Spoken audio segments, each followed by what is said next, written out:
Welcome to one nation Telugu news. ముందుగా headlines చూద్దాం.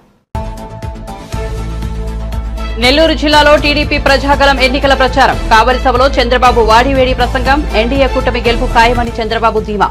YCP అభ్యర్థులకు డిపాజిట్లు గల్లంతని ఎద్దేవా.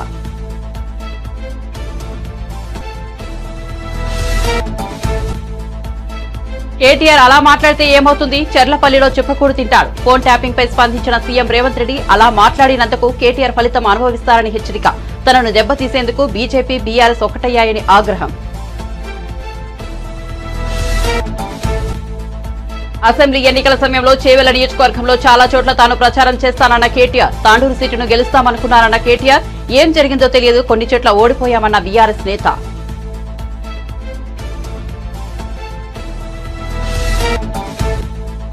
బీఆర్ఎస్ కు సీనియర్ నేత కె కేశవరావు గుడ్ బై. తన పూర్వ పార్టీ కాంగ్రెస్ లోకి చేరబోతున్నారని ప్రకటన. తన కూతురు హైదరాబాద్ మేయర్ తో కలిసి హస్తం పార్టీ తీతం పుచ్చుకోనున్నట్లు వెల్లడి.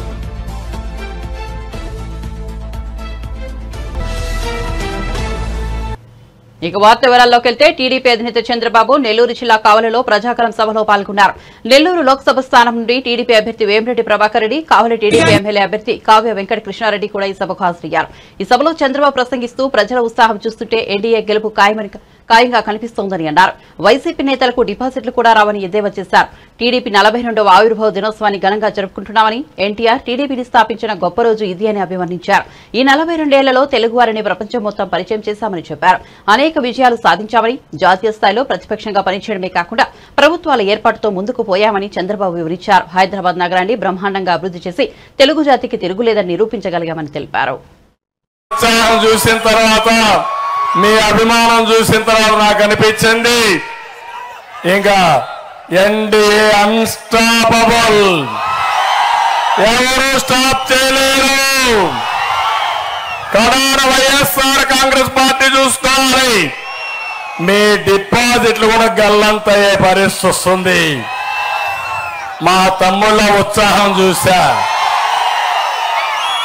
ఎక్కడ చూసినా పిల్లలే కనపడుస్తున్నారు.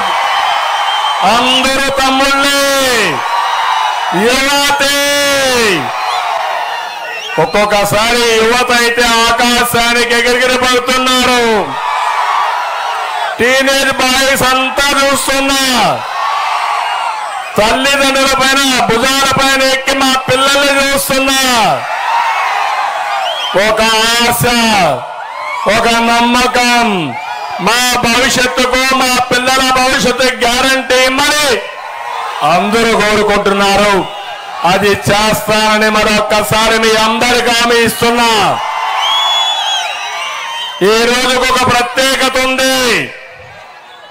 తెలుగు జాతి ఆత్మగౌరవాన్ని చాటిన రోజు ఈరోజు. తెలుగు జాతికి ప్రపంచం మొత్తం గుర్తింపునిచ్చిన రోజు ఈరోజు. బడుగు బలహీన వర్గాలకు రాజకీయ ప్రాధాన్యం లభించిన రోజు ఈరోజు. ప్రజల సంక్షేమం, అభివృద్ధి, సుపరిపాలన అందించిన రోజు ఈరోజు, పరిచయం చేసిన రోజు ఈరోజు. అదే తెలుగుదేశం పార్టీ ఆవిర్భించిన రోజు. ఇక్కడే ఉన్నారు, పక్కనే విగ్రహం మనలందరినీ ఆశీర్వదిస్తున్నాడు నందమూరి తారక రామారావు గారు. ఆయన స్వర్గంలో ఉన్నా ఎప్పుడు మనల్ని ఆశీర్వదిస్తానే ఉంటాడు.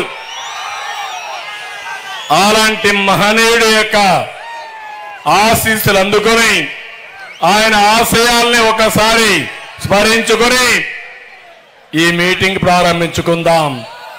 తెలుగు జాతి ఒకటి గుర్తుపెట్టుకోవాలి.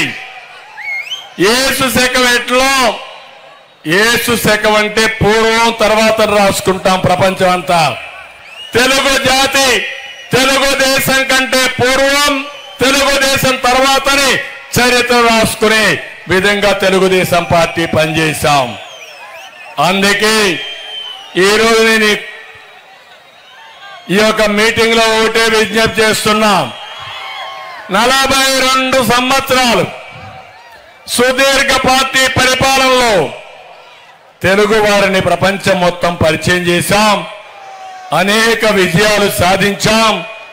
జాతీయ స్థాయిలో ఒక ప్రతిపక్ష పార్టీగా పనిచేయడమే కాకుండా ప్రభుత్వాలు ఏర్పాటు చేయడంలో ముందుకు పోయాం. హైదరాబాద్ లాంటి నగరాన్ని బ్రహ్మాండంగా కట్టి తెలుగు జాతికి తిరుగులేదని నిరూపించగలిగాం. తెలుగు పిల్లలైతే ప్రపంచం అంతా వెళ్ళి బ్రహ్మాండంగా రాణించి అందరికంటే ముందుండే పరిస్థితి తీసుకొచ్చాం. కానీ మన రాష్ట్రానికి వస్తే 5 సంవత్సరాల తల్లి మీరందరూ ఎంత కష్టపడుతున్నారో చూస్తున్నా. అందుకే నేను ఇక్కడికి వచ్చాను. ప్రజాగణం ప్రజల్ని చైతన్యవంతులు చేయడానికి వచ్చా. మీ గణం ఎప్పమని మీకు చెప్పడానికి వచ్చా. మీకు జరిగిన అన్యాయాన్ని ఈ కావల్లో నిలదీయడానికి వచ్చా. ఫోన్ ట్యాపింగ్ అంశంపై తెలంగాణ ముఖ్యమంత్రి రేవంత్ రెడ్డి తొలిసారి స్పందించారు. శుక్రవారం ఆయన మాట్లాడుతూ ఫోన్లు వింటే ఏమవుతుందని కేటీఆర్ అచ్చొచ్చిన ఆంబోతులాగా మాట్లాడుతున్నారని, కానీ ఏమవుతుంది, చెల్లపల్లిలో చిప్పకూడు తింటాడని హెచ్చరించారు. కేటీఆర్ పచ్చి తాగుబోతులా మాట్లాడుతున్నారని విమర్శించారు. అలా మాట్లాడడానికి సిగ్గుండాలి అని వ్యాఖ్యానించారు. అందుకు ఫలితం అనుభవిస్తారన్నారు.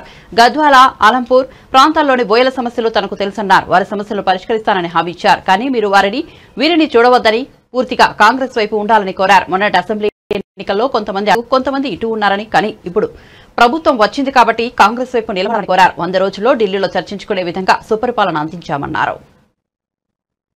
ఓట్లేసి గెలిపించిన ప్రజల్నే భయపెట్టి పోలీసులు కేసులు పెట్టి ఫోన్ ట్యాపింగ్లు చేసి ఎవరు ఏం మాట్లాడుకుంటున్నారో, ఎవరింట్లో భార్య భర్తలు మాట్లాడుకున్నా వినాలన్న దుర్మార్గమైన ఆలోచన గత ప్రభుత్వం చేసింది. ఆయన మాట్లాడుతుండే కేటీఆర్ కొద్దిమంది విన్నామని. ఏం పనే మంది సంసారాలలో ఏలు పెట్టి చూసే పని మీకు? ఎవరన్నా సిగ్గునోడు అట్లా మాట్లాడతాడా? ఇంటే విన్నాం కొంతమంది ఫోన్లు, ఇంటే ఏమవుతుందట?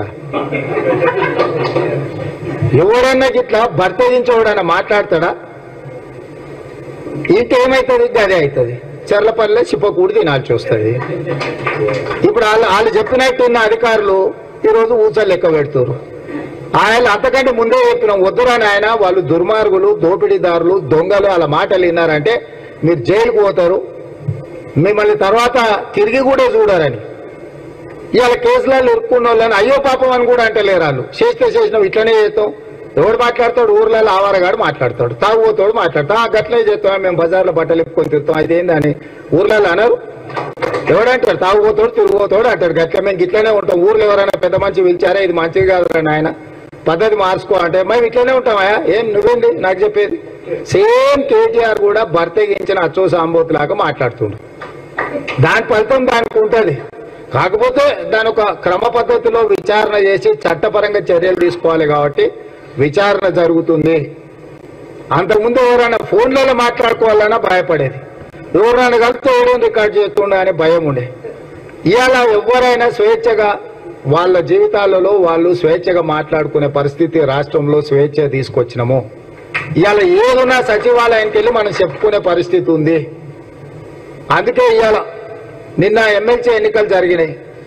ఓటు విలువ నాకు తెలుసు కాబట్టి ఢిల్లీ నుంచి వచ్చి సుప్రీంకోర్టు చీఫ్ జస్టిస్ను కలిసి అక్కడ నుంచి సరాసరి కొడంగల్ పోయి కొడంగల్ ఓటేసి మళ్ళీ అక్కడ మా వాళ్ళు అందరినీ కలిసి ఓ రోజంతా కూర్చొని వాళ్ళతో మాట్లాడి మంచి చెడ్డ యోగక్షేమాలు కనుక్కొని వచ్చిన. ఓటు ఎంత విలువైందని అంటే మనల్ని నేలే వాళ్ళని ఎన్నుకునేది మనమే. మనం ఇట్లాంటి లఫంగా వాళ్ళని ఎన్నుకున్నామంటే తర్వాత మనం ఎంత చెప్పినా ఓడినాడు. అందుకే ఎమ్మెల్సీ ఎన్నికలలో కూడా మంచి మెజార్టీతో మనము మహబూబ్నగర్లో ఎమ్మెల్సీ మీరు అందరూ మన మీద ఉన్న నమ్మకంతో మన ఎంపీటీసీలు, కౌన్సిలర్లు, కార్పొరేటర్లు మన ప్రభుత్వం వచ్చింది. మనవాడి రాష్ట్రానికి ముఖ్యమంత్రి ఉన్నాడు. మన రాష్ట్రాన్ని మనం అభివృద్ధి చేసుకోవాలి, జిల్లాలో పెండింగ్ ప్రాజెక్టులు అన్ని పూర్తి చేసుకోవాలని మంచి సపోర్ట్. ఇంటి దొంగలను ఈశ్వరుడు కూడా పట్టలేడని పార్టీలోనే ఉంటూ పట్నం మహేందర్ రెడ్డి వెన్నుపోటు పొడిచారని బీఆర్ఎస్ వర్కింగ్ ప్రెసిడెంట్ కేటీఆర్ మండిపడ్డారు. ఆయన శుక్రవారం చేవెళ్ల నియోజకవర్గంలో మాట్లాడుతూ తాను అసెంబ్లీ ఎన్నికల సమయంలో చేవెళ్ల నియోజకవర్గంలో చాలా చోట్ల ప్రచారం చేశానన్నారు. తాండూరు అసెంబ్లీ సీటు ఏకపక్షంగా గెలుస్తామని బలంగా అనుకున్నామన్నారు. కానీ ఏం జరిగిందో తెలియదు, కొన్ని చోట్ల ఓడిపోయామన్నారు. పట్నం మహేందర్ రెడ్డికి పార్టీ వెన్నుపోటు పొడిచారని మండిపడ్డారు. ఎన్నికల్లో ఓడిపోయిన తర్వాత రంజిత్ రెడ్డి మొదట ఫోన్ చేశారని, చేవెళ్ల లోక్సభ అభ్యర్థిగా తనను ప్రకటిస్తే తప్పకుండా గెలుస్తామని చెప్పారని తెలిపారు. అక్కడ ఓటింపాలైన నా హృదయపూర్వకంగా శిరస్సు వంచి మీకు నమస్కారం, గెలుస్తాడు అనుకున్నాను. ఎందుకంటే అక్కడ ఊపు ఉత్సాహం పరిగిలో ముఖ్యంగా మా గిరిజన తమ్ముళ్ళు, మా లంబాడ తమ్ముళ్ళు అక్కడ కులకచర్యలు ఎక్కువ ఉంటారు. అసలు నేను నేను ఇట్లా అంటే 2 ఏళ్ళు లేపి ఇట్లా అనుడు, నేను ఒక్కసారి జై తెలంగాణ అంటే 2 సార్లు అనుడు. అంటే అంత జోషు అంత ఉత్సాహం ఉండే. కానీ చివరిలో ఏం జరిగిందో తెలియదు. కానీ మొత్తానికి స్వల్ప తేడాతో అక్కడ ఓటమిపాలైనాం. వికారాబాద్ పోయింటివి, వికారాబాద్ హెడ్ క్వార్టర్లో కానీ ఆ తర్వాత మర్పల్లి పోయింటివి. 2 చోట్ల కూడా తండోపతండాలుగా వచ్చినారు. ఆ వచ్చిన వాళ్ళు కూడా బ్రహ్మాండమైన ఉత్సాహంతో ఉండే. కానీ అక్కడ కూడా మరి ఏం జరిగిందో తెలియదు, స్వల్ప తేడాతో ఉండటం పాలైనాం. తర్వాత తాండూరు, అక్కడ కూడా తమ్ముడు నేనైతే ఏకపక్షంగా ఉంటుంది అనుకున్నా. ఎందుకంటే అక్కడ ఆల్రెడీ మహేందర్ రెడ్డి ఆయనను బిజీగా పెట్టినాం. మరి మా తమ్ముడికి ఇక పోటీ లేదు, ఎదురులేదు అనుకున్నాం. మరి సరే సరే దాని గురించి ఆడికే వస్తున్నా, నేను ఆగుర్రే, తొందరపడకుర్రి, ఆడికే వస్తున్నా అంటున్నా. ఏం జరిగిందో తెలుసుకుందాం అంటే ఒక గదే చెప్తున్నా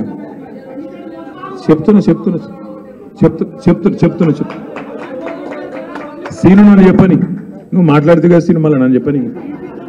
జరిగింది ఏంటంటే కరెక్ట్ మాట, అది ఇంటి దొంగను ఈశ్వరుడు కూడా పట్టలేడని పెద్దలు చెప్తారు. మనమేమనుకున్నాం, పట్నం మహేందర్ రెడ్డిని మంత్రి చేసినాం కదా 3 నెలల ముందు, కూర్చుంటాడేమో, ఆయన లొలి పెట్టాడేమో, ఆడ ఆనంద్ ఓడగొట్టాడేమో, ఈడ రోహిత్ కు సహకరిస్తాడేమో అనుకున్నాం. ఆయన ఏం చేసిండు, ఆయన అచ్చంగా అక్కడిని అడ్డబెట్టి, సునీతమ్మ కూడా ఆడిని అడ్డబెట్టి, ఇద్దరు కూడా పార్టీలో ఉండుకుంటూ పక్కకెళ్లి వెన్నుపోటు పొడిచి మన నాయకులు వేదిక మీద కూర్చున్న నాయకులు ఓడిపోయినంటే కారణం మన వాళ్ళే కారణమైన మాట అక్షర సత్యం. సరే సరే నీ దండం పెడితే ఆగురా పోయి, ఇక నేను ఎవరో పడితే నువ్వు ఆడెవరో పడితే ఎవరికి పడుతుంది కావు. నువ్వు చెప్పింది నేను చెప్పబడుతుంది, నేను అలాగే చెప్తున్నాను.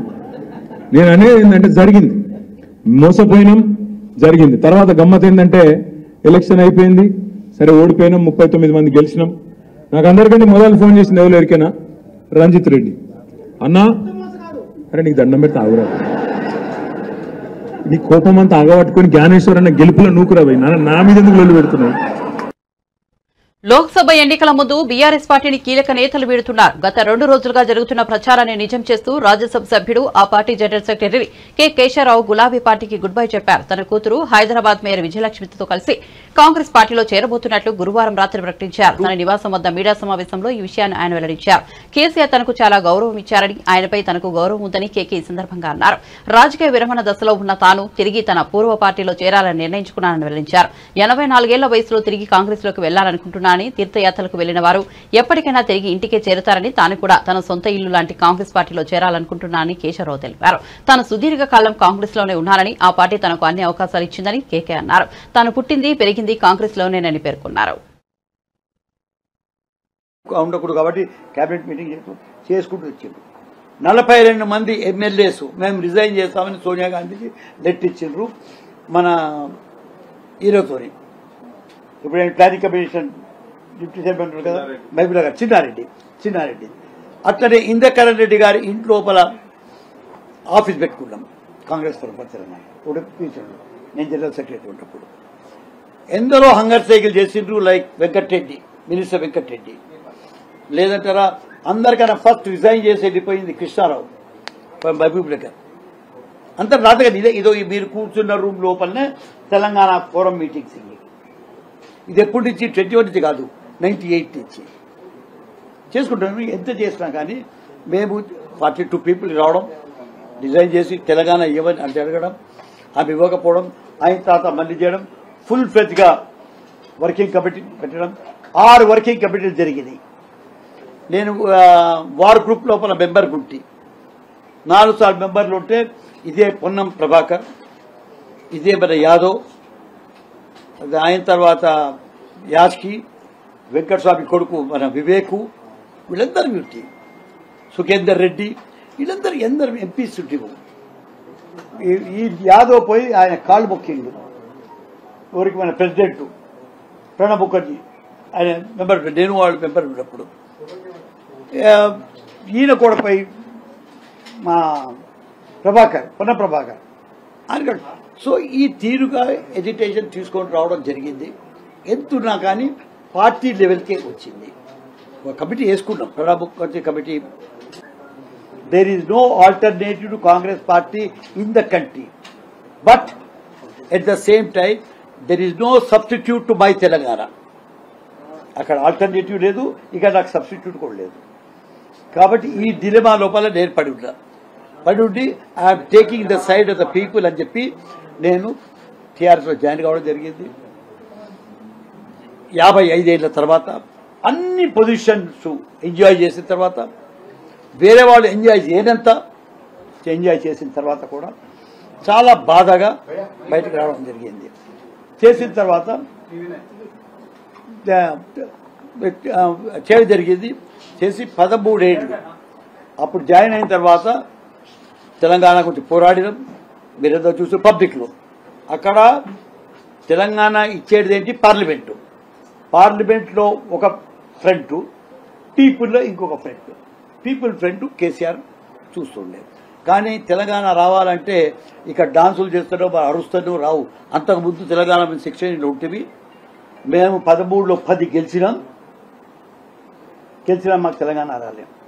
అప్పుడు 360 మంది చనిపోయారు. తెలంగాణ రాలే.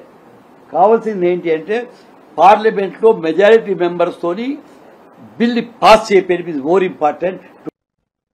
కాంగ్రెస్ నేతలు ఇంటికి వచ్చి తనను పార్టీలోకి ఆహ్వానించారని 1-2 రోజుల్లో నిర్ణయం వెల్లడిస్తామని స్టేషన్ గన్పూర్ ఎమ్మెల్యే కడియం శ్రీహరి అన్నారు. ఆయన శుక్రవారం హైదరాబాద్ లో మీడియా ప్రతినిధులతో మాట్లాడుతూ కాంగ్రెస్ నేతలు తనను కలిశారని చెప్పారు. తెలంగాణలో పార్టీని బలోపేతం చేయాలని వారు కోరినట్లు చెప్పారు. తన శ్రేయోభిలాషులతో మాట్లాడి నిర్ణయం తీసుకుంటానని స్పష్టం చేశారు. వివిధ కారణాల వల్ల బీఆర్ఎస్ పార్టీ రోజురోజుకు బలహీనపడుతోందన్నారు. కడియం ఇంటికి కాంగ్రెస్ నేతలు కడియం శ్రీహరి ఇంటికి శుక్రవారం మధ్యాహ్నం పలువురు కాంగ్రెస్ నేతలు వెళ్లారు. ఆయన కాంగ్రెస్ పార్టీలోకి ఆహ్వానించారు. ఆయన ఇంటికి కాంగ్రెస్ పార్టీ తెలంగాణ రాష్ట్ర వ్యవహారాల ఇన్ఛార్జ్ దీపాదాస్ మున్షి, రోహిత్ చౌదరి, విష్ణుదాస్, మల్లు రవి, సంపత్ కుమార్, రోహిన్ రెడ్డి తదితరులు వెళ్లారు. కాంగ్రెస్ పార్టీలో చేరే అంశంపై వారు చర్చించారు.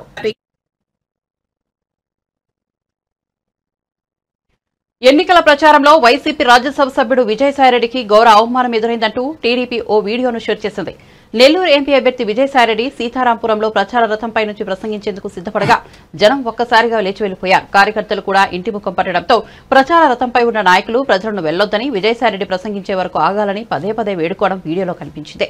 భోజనాలు కూడా ఉన్నాయని తినేసి వెళ్లాలని కోరినా ఫలితం లేకుండా పోయింది. టీడీపీ షేర్ చేసిన ఈ వీడియో సోషల్ మీడియాలో తెగ వైరల్ అవుతోంది. మహిళలందరూ ఆగాలని, అందరికీ భోజనాలు ఉన్నాయని పెద్ద ఆయన మాట్లాడతారని ప్రచార రథంపై ఉన్న నేత మైక్లో ప్రకటించినా జనం ఏమాత్రం పట్టించుకోలేదు. సరికదా వెనక్కి తిరిగి కూడా చూడలేదు. చెప్పేది వినండి, వెనక్కి రండి, ఇటు చూడండి, వెళ్లిపోయేంత వరకు మాకు కనిపిస్తున్నారు, మీరు పోవద్దు అని మైక్లో పదే పదే వేడుకోవడం కనిపించింది. పెద్ద ఆయన మాట్లాడుతున్నాడు, అమ్మా అందరికీ భోజనాలు ఉన్నాయి, ఆగండి ఆగండి, చెప్పిన దానికైనా ఆగండి, వెనక్కి రండి, రండి వెనక్కి రండి, ఒక్కసారి ఇటు చూడండి, మీరు వెళ్ళిపోయే వాళ్ళు మాకు లోపడుతున్నారు, మీరు పోవద్దు. మన పెద్దల గౌరవ పెద్ద విజయసాయిరెడ్డి గారు మహిళలంతా వెళ్ళిపోతున్నారు. పెద్ద ఆయన మాట్లాడుతున్నాడు, అమ్మా అందరికీ భోజనాలు ఉన్నాయి, ఆగండి ఆగండి, చెప్పిన దానికైనా ఆగండి, వెనక్కి రండి, రండి వెనక్కి రండి, ఒక్కసారి ఇటు చూడండి, మీరు వెళ్ళిపోయే వాళ్ళు మాకు లోపడుతున్నారు, మీరు పోవద్దు. మన పెద్దల గౌరవ పెద్ద విజయసాయిరెడ్డి గారు మహిళలంతా వెళ్ళిపోతున్నారు. పెద్ద ఆయన మాట్లాడుతున్నాడు, అమ్మా అందరికీ భోజనాలు ఉన్నాయి, ఆగండి ఆగండి, చెప్పిన దానికైనా ఆగండి, వెనక్కి రండి, రండి వెనక్కి రండి, ఒక్కసారి ఇటు చూడండి, మీరు వెళ్ళిపోయే వాళ్ళు మాకు లోపడుతున్నారు, మీరు పోవద్దు. మన పెద్దల మరోసారి దేశానికి ప్రధాని కావాలని దేశ ప్రజలు నిర్ణయించుకున్నారన్నారు కేంద్ర మంత్రి, రాష్ట్ర బీజేపీ అధ్యక్షులు కిషన్ రెడ్డి. వచ్చే ఎన్నికల తర్వాత దేశంలో కాంగ్రెస్ పార్టీ మరింత బలహీనపడుతోందన్నారు. కర్ణాటకలో 90% ఎంపీ స్థానాలు బీజేపీ గెలుస్తోందని కిషన్ రెడ్డి ధీమా వ్యక్తం చేశారు. మహబూబ్ నగర్ లో శుక్రవారం కిషన్ రెడ్డి మీడియా సమావేశంలో మాట్లాడుతూ గత ఎన్నికల్లో ఇచ్చిన గ్యారంటీలను అమలు చేసే సత్తా కాంగ్రెస్ కు లేదన్నారు. బీఆర్ఎస్ బాటలోనే కాంగ్రెస్ నడుస్తోందని కిషన్ రెడ్డి మండిపడ్డారు. హైదరాబాద్ లో రియాక్టర్లు, బిల్డర్లను, వ్యాపారులను రాహుల్ గాంధీ ట్యాక్స్ కోసం వేధిస్తున్నారని ఆరోపించారు. కాంగ్రెస్ పార్టీలో చేరాలని సీఎం రేవంత్ రెడ్డి ఇతర పార్టీ ఎమ్మెల్యేలను బెదిరిస్తున్నారని చెప్పారు. స్థానాలు కూడా కోల్పోయే అవకాశం ఉంది. 3 రాష్ట్రాల అధికారంలో ఉంది కాంగ్రెస్ పార్టీ. హిమాచల్ ప్రదేశ్లో ఉన్నటువంటి 4 సీట్లు బీజేపీ గెలవబోతా ఉంది. కాంగ్రెస్ పార్టీ అధికారంలో ఉన్న ఒక్క సీటు కూడా ఈరోజు హిమాచల్ ప్రదేశ్లో కాంగ్రెస్ గెలుచుకునే పరిస్థితి లేదు. కర్ణాటకలో ఈరోజు ఒకవేళ శాసనసభ ఎన్నికలు జరిగితే కర్ణాటకలో 2/3 మెజార్టీతో బీజేపీ అధికారంలోకి వచ్చే అవకాశం ఉంది. కారణము అక్కడ ఇచ్చినటువంటి 5 గ్యారంటీలు పూర్తిగా వైఫల్యం చెందింది కర్ణాటకలో. కాబట్టి కాంగ్రెస్లో పూర్తిగా నిరాశ నిస్పృహ ఉంది. కర్ణాటకలో 90% పార్లమెంట్ స్థానాలు బీజేపీ గెలవబోతూ ఉంది. ఇక తెలంగాణ మనకు తెలుసు, తెలంగాణలో కూడా ఈరోజు భారతీయ జనతా పార్టీ సానుకూలమైనటువంటి స్పందన అన్ని ప్రాంతాల్లో కనిపిస్తుంది. కాంగ్రెస్ బలంగా ఉన్నటువంటి ప్రచారం జరుగుతున్నటువంటి ఖమ్మం, నల్గొండ జిల్లాలలో కూడా బీజేపీ సానుకూల వాతావరణం ఉంది. ఎందుకంటే ఈ ఎన్నికలు ఢిల్లీకి సంబంధించిన ఎన్నికలు, ఈ ఎన్నికలు దేశానికి సంబంధించినటువంటి ఎన్నికలు, ఈ ఎన్నికలు దేశ సమగ్రతకు సంబంధించిన ఎన్నికలు, దేశ భవిష్యత్తుకు సంబంధించినటువంటి ఎన్నికలు. అంతేకాదు ఈ రాష్ట్రంలో అధికారంలోకి వచ్చినటువంటి కాంగ్రెస్ పార్టీ ప్రభుత్వము పూర్తిగా ఏవైతే గ్యారంటీల పేరుతో కానీ, డిక్లరేషన్ పేరుతో కానీ, ఎన్నికల ప్రణాళిక పేరుతో కానీ ప్రజలకు ఇచ్చినటువంటి హామీలు ఏవి కూడా ఈరోజు అమలు చేసేటువంటి పరిస్థితి లేదు, అమలు చేసేటువంటి శక్తి లేదు. ఈరోజు ఇచ్చినటువంటి గ్యారంటీలు కానీ, లేక ఇంతకుముందు చెప్పినట్టు డిక్లరేషన్స్ కానీ, మేనిఫెస్టోలు కానీ ఏ రకంగా వాటిని అమలు చేస్తారు, ఏ రకంగా దానికి కావలసినటువంటి వనరులు సమకూర్చుకుంటారు, ఏ రకంగా.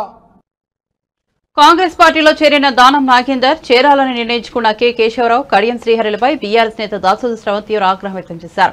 బీఆర్ఎస్ అధికారంలో ఉన్నప్పుడు పదవులన్నీ అనుభవించి పార్టీ కష్టకాలంలో ఉన్నప్పుడు వదిలి వెళ్లడం ఏమిటి అని ప్రశ్నించారు.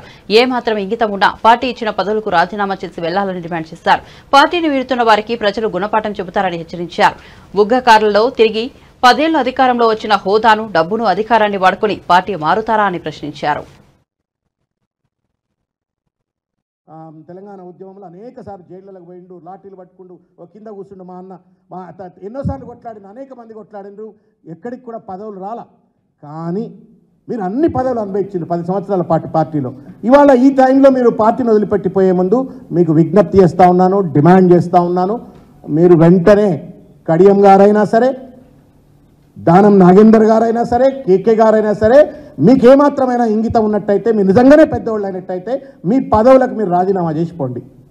మీకు ఈ పార్టీ ఇచ్చిన పదవులకు, కేసీ గారు ఇచ్చిన పదవులకు మీరు రాజీనామా చేసిపోండి. మీకు ప్రజలు ఏ రకంగా గుణపాఠం చెప్పాలో ఆ రకంగా చెప్తారు.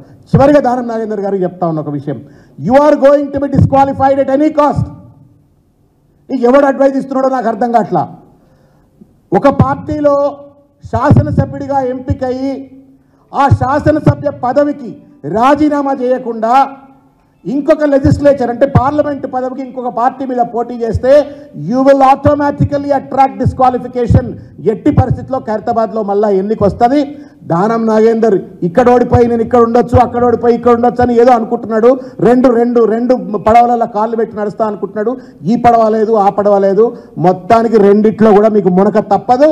తప్పనిసరిగా తెలంగాణ సమాజం కావచ్చు, సికింద్రాబాద్ పార్లమెంట్ ప్రజలు కావచ్చు, ఖైరతాబాద్ ప్రజలు కర్రు కాల్చి వాత పెడతారన్న విషయాన్ని వారు గుర్తుపెట్టుకోవాలని చెప్పని తెలియజేస్తూ ఇప్పుడు మిత్రులు సోదరులు విప్లవ్ కుమార్ గారిని మాట్లాడవలసిందిగా కోరుతా ఉన్నాను. జనసేన పార్టీ రాజకీయ వ్యవహారాల committee chairman Nadendla Manohar media సమావేశం నిర్వహించారు. ఈ సందర్భంగా ఆయన మాట్లాడుతూ మీడియాలో వస్తున్న అవినీతి అంశాలపై ఏసీబీ స్పందించాలని డిమాండ్ చేశారు. ఉపాధ్యాయుల బదిలీలో కోట్ల రూపాయల కుంభకోణం జరిగిందని అన్నారు. ఏసీబీ టోల్ ఫ్రీ నెంబర్ 14400కి 8.03 లక్షల ఫిర్యాదులు వచ్చాయని వెల్లడించారు. మంత్రులపైన, వారి కార్యాలయాలపైన 2.06 లక్షల అవినీతి ఫిర్యాదులు వచ్చాయని తెలిపారు. ఎమ్మెల్యేలపై 4.39 లక్షల ఫిర్యాదులు వచ్చాయని అన్నారు. ఈ ఫిర్యాదులపై ఏసీబీ అధికారులు ఏం చర్యలు తీసుకున్నారని నాదెండ్ల మనోహర్ ప్రశ్నించారు. రాష్ట్ర ప్రజల కోసం అంకిత భావంతో పనిచేస్తున్న ఏకైక ముఖ్యమంత్రి ఒక్క రూపాయి కూడా అవినీతి జరగలేదని సెల్ఫ్ సర్టిఫికెట్ ఇచ్చుకున్నారు. ఎవరైనా అడగలేదు. ఆయనే స్వయంగా బహిరంగ సభలో ఒక సర్టిఫికెట్ ఇచ్చుకున్నారు. రూపాయి కూడా అవినీతి జరగలేదు మా ప్రభుత్వంలో, 130 సార్లు మేము బటన్ నొక్కామని. ఇది ఎంత అవాస్తవమో, ఎంత సత్యదూరమో చిన్న పిల్లవాడిని అడిగినా కూడా రాష్ట్రంలో సామాన్యుడు పడుతున్న ఇబ్బందుల గురించి, ప్రతి రంగంలో కూడా వాళ్ళు పడుతున్న కష్టాలు, అవినీతితోటి ఎంత ఇబ్బంది పడ్డారో ప్రతి ఒక్కరు కూడా వివరించుకుంటానే వస్తూ ఉన్నారు. పత్రికల్లో పుంఖానుపుంఖాలుగా ప్రతిరోజు మీరందరూ జర్నలిస్ట్గా మీరు చేస్తున్న డ్యూటీ ప్రజలకి తెలిసే విధంగా మీరు ఒక ప్రయత్నం చేస్తూనే వచ్చారు. ప్రతిపక్ష పార్టీలుగా జనసేన పార్టీ మేము కొన్ని శాఖలు జరుగుతున్న అవినీతి గురించి ఆధారాలతో సహా అనేక సందర్భాల్లో పత్రికా విలేకరుల సమావేశం ఏర్పాటు చేసి మేము ప్రజల ముందుకు పెట్టాం వివరాలు. ఈ రోజున ముఖ్యమంత్రి గారు చెప్పిన మాటలు చూసి ఆశ్చర్యపోయి, గతంలోనే మేము చెప్పాం, అనేక అంశాలపైన చాలా లోతుగా విశ్లేషించి సమాచారం సేకరించి జనసేన పార్టీ ఒక ప్రయత్నం, ఈ ప్రభుత్వంలో పనితీరు మారుతుందని, ముఖ్యమంత్రి ఆలోచన విధానంలో ఒక మార్పు వస్తుందని, అంతిమంగా రాష్ట్ర ప్రజలకి మేలు జరుగుతుందని ఒక ప్రయత్నం మేము చేస్తూనే వచ్చాం. కానీ వాళ్ళు స్పందించే విధానం కేవలం వ్యక్తిగతంగా మాపైన దాడులు చేయడం, విమర్శించడం, దానికి పరిమితం అయ్యారు తప్ప వాస్తవాలకి దూరంగా లేదు. ఈరోజు ముఖ్యమంత్రి గారు చెప్పిన ఈ మాటకి, ఒక రూపాయి కూడా అవినీతి జరగలేదనే మాటకి కొన్ని ఆశ్చర్యకరమైన విషయాలు రాష్ట్ర ప్రజలకి మీ అందరి ద్వారా తెలుపుతున్నాం. అవినీతి నిరోధక శాఖ రాష్ట్రంలో జగన్మోహన్ రెడ్డి గారు ముఖ్యమంత్రి అయిన తర్వాత 14400 అనే ఫోన్ నంబర్ ఏర్పాటు చేశారు. ఎక్కడైనా ప్రభుత్వ శాఖలో ఎక్కడైనా అవినీతి జరుగుతూ ఉంటే ప్రభుత్వంలో ఉన్న అధికారుల పైన, యంత్రాంగం పైన మీరు కంప్లైంట్స్ నమోదు చేయొచ్చు, దానిపైన యాక్షన్ తీసుకుంటామని ముఖ్యమంత్రి గారే స్వయంగా అది కూడా బటన్ నొక్కారు. 14400లో ఈ 4 సంవత్సరాల్లో వచ్చిన కంప్లైంట్లు 8,03,612 8,03,612 కంప్లైంట్ వచ్చినాయి. ఇంకా ఆశ్చర్యకరమైన విషయం ఏంటంటే, నిజంగానే మనం ఎంతో ఆందోళనతో రాష్ట్ర ప్రజలు ఈ వివరాలు తెలుసుకోవాలి. మంత్రులపైన, వారి పేషీలపైన వచ్చిన కంప్లైంట్లు 2,16,803. అంటే రాజ్యాంగానికి కట్టుబడి ప్రజలకి సేవలు అందించిన మంత్రివర్గంలో ఉన్న మంత్రులు, అదేవిధంగా వారి పేషీలు పైన ప్రజలు కంప్లైంట్ చేసింది 2,16,803.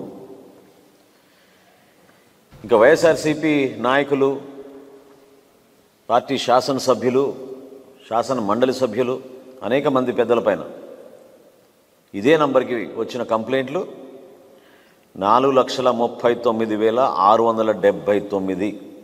అంటే ఒకసారి గమనించాలి ప్రజలు కూడా, ఇంత దౌర్జన్యంగా బెదిరించి, మామూలు ఫోన్ చేసి లేకపోతే వాట్సాప్ మెసేజ్లు పెట్టి మాకు రేషన్ కార్డు అందలేదనో లేకపోతే మా పెన్షన్ తీసేసారంటేనే ఈ వాలంటీర్ వ్యవస్థ ద్వారా ఇంటింటికి వెళ్ళి బెదిరిస్తున్నారు. అటువంటి పరిస్థితుల్లో కూడా ప్రజలు ఈ విధంగా స్పందించి ఇన్ని లక్షల్లో కంప్లైంట్లు ఇచ్చారంటే దీనిపైన ఏం చర్యలు తీసుకున్నారు మీరు? సున్నా. ఏ ఒక్క కంప్లైంట్ పైన చర్యలు తీసుకోలేదు. బులెటిన్ ముగించే ముందు హెడ్లైన్స్ మరోసారి చూద్దాం. నెల్లూరు జిల్లాలో టీడీపీ ప్రజాగలం ఎన్నికల ప్రచారం. కావలి సభలో చంద్రబాబు వాడివేడి ప్రసంగం. ఎన్డీఏ కూటమి గెలుపు ఖాయమన్న చంద్రబాబు ధీమా. వైసీపీ అభ్యర్థులకు డిపాజిట్లు గల్లంతోనే ఎద్దేవా.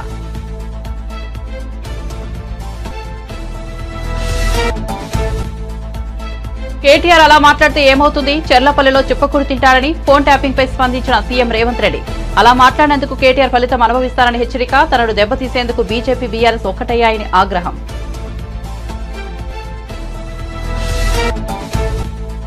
అసెంబ్లీ ఎన్నికల సమయంలో చేవెళ్ల నియోజకవర్గంలో చాలా చోట్ల తాను ప్రచారం చేస్తానన్న కేటీఆర్. తాండూరు సీటును గెలుస్తామనుకున్నామన్న కేటీఆర్. ఏం జరిగిందో తెలియదు, కొన్ని చోట్ల ఓడిపోయామన్న బీఆర్ఎస్ నేత.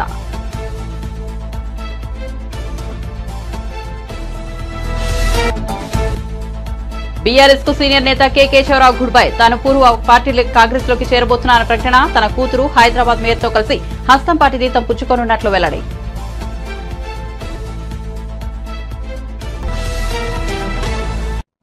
మరిన్ని అప్డేట్స్ కోసం చూస్తూనే ఉండండి వన్ నేషన్ తెలుగు న్యూస్.